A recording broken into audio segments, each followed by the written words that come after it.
Hi guys, welcome back to another video. This is going to be a quick tutorial on how to set up WinlatorXR, available from SideQuest, in your MetaQuests and Pico headsets. So this is going to be using the very latest version of WinlatorXR. If you've not already done so, upgrade it on SideQuest, or visit the GitHub and get the latest APK. So let's get started. First, install the application, go to your unknown sources, and launch it for the first time. Be presented with a storage access permission, allow this, and wait for the installing system files. On a quest free, this can take about 2 minutes, so wait patiently until you get a new permission prompt appear. Once the installing system files is completed, you will see a USB storage access, click OK, and allow the permission, and click Done. Now we can get started creating a container. This process has been simplified for the latest version of WinlatorXR, and you no longer need to change any of these settings. Everything is best configured for the headset you're using. In this case, we're going to start with creating the Wine version x86-64 by simply renaming the container to container-86 or x86, whichever you prefer. Close the keyboard and click the blue tick box. Once again, you do not need to change anything. This is already going to be pre-configured for you. Now we have an x86 container, which is going to be using box 64. We're going to create the FEX container. So we once again click the plus icon in the top right hand corner, and we change the Wine version from the drop down here to Proton 9 ARM64 EC. And rename the container to container-FEX. Close the keyboard and click the blue tick icon. Now we have the two containers created, we're going to move on to the next step. Go down to the contents folder in the bottom row, go up to Runtime, and select the AJ Prefix Pro. Click the icon on the right hand side. Once that's downloaded, click the three dots and go to Install Content. We're going to start with one of these containers. Remember which one you start with, because we need to go back here later and repeat the process for the other container. Let's start with the FEX. Once you're booted into the container, you're going to see the AJ Prefix Pro setup page. Using your hand in space will move the mouse cursor.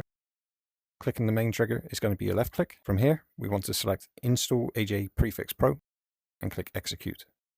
Click Yes to proceed with the installation. This is now given a prompt to say if you want to install AJ Prefix Pro offline, it can redirect the path for app data, documents, and save games. If you don't want this, only install the Start menu. Proceed. Click Yes. This window will say completed. You can now close it. From here, we now have the choice where we can install both or only the Start menu. Both of these are going to achieve the same goal that we're aiming for here, which is going to install all of the runtimes that we need for all of our games. However, if you want to use all of the app data, common app data, and your save games to your main download folder, you can do install both. For this video, we're going to be sticking with install both. From here, the offline cache, we're going to do the three dots on the right hand side. We're going to go to My Computer, go to D drive, and click Open. I'm going to do the same for the save data. My Computer, D drive, Open. From here, we can do Save and Apply. You can ignore the little prompts that come up for now, and wait until the big window comes up for the AJ Prefix Pro. Give this a read, and click Next to all stages. Now we see the AJ Start Menu Pro. Click the plus icon to expand this, and you should be able to see number 1 to 9 of all different setups you can use with the AJ prefix. If you don't see this, click the refresh down the bottom here, and wait for the list to repopulate. Now expand the menu again, and now we can get started. First of all, we're going to be doing the fixes. So expand this folder, find the Install Necessary Components, click this, and double click on your trigger. If this doesn't open, try double click again. This can be quite finicky sometimes. But once this appears, we're going to click Yes to continue.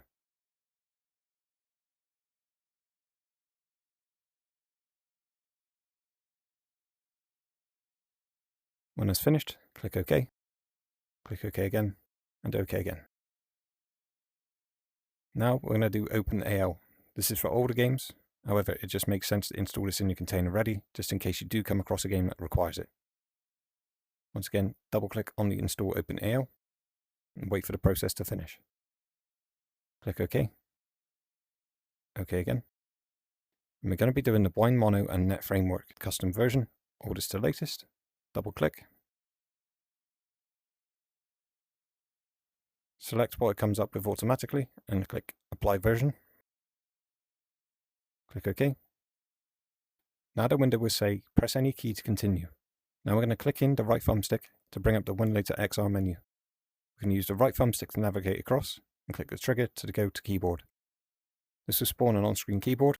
You can use your controller in space to move the cursor and just click any key. Now click the right thumbstick again to close your keyboard, go down to exit.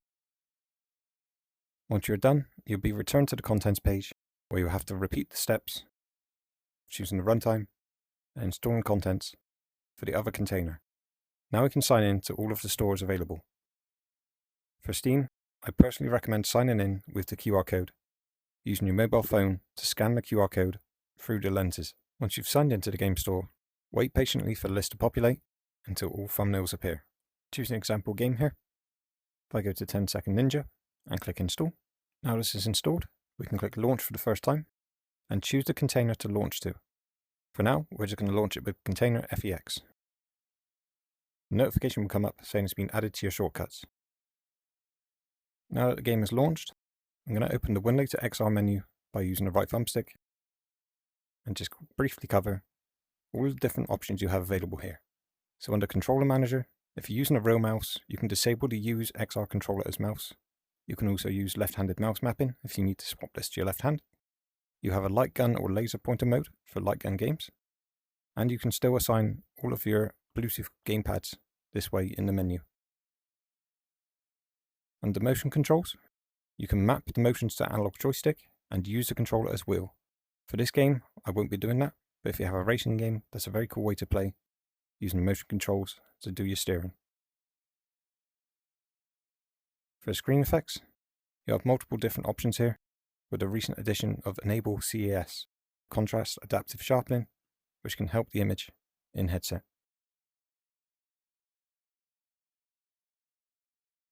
You also have the XR menu, where you can find using curved screen, and the main performance increase by disabling the pass-through.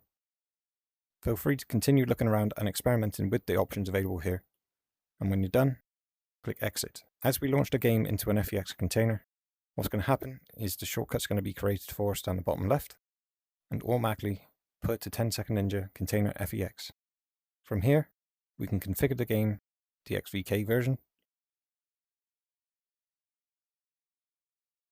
using the guide that's down the bottom for best selections on your headset.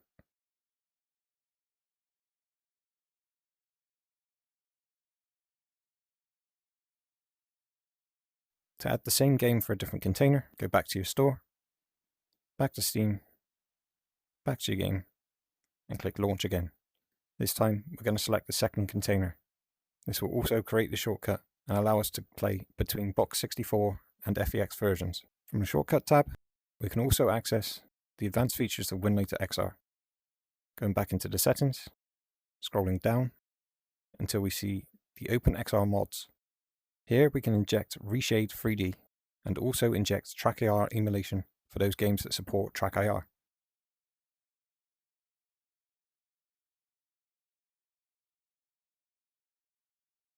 Now we have Reshade 3D. We can bring up the XR menu, go to Advanced, and go to Reshade. This will bring up the full list where we can further enhance the effects in our games by using Reshade.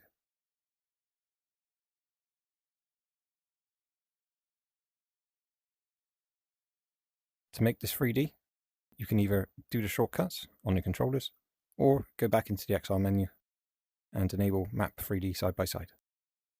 This update is focused on compatibility and performance. All of the latest FEX and Box 64 versions are included.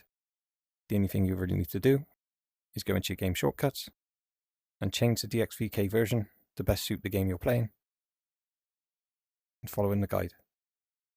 That's it. Cheers guys. Thanks for watching.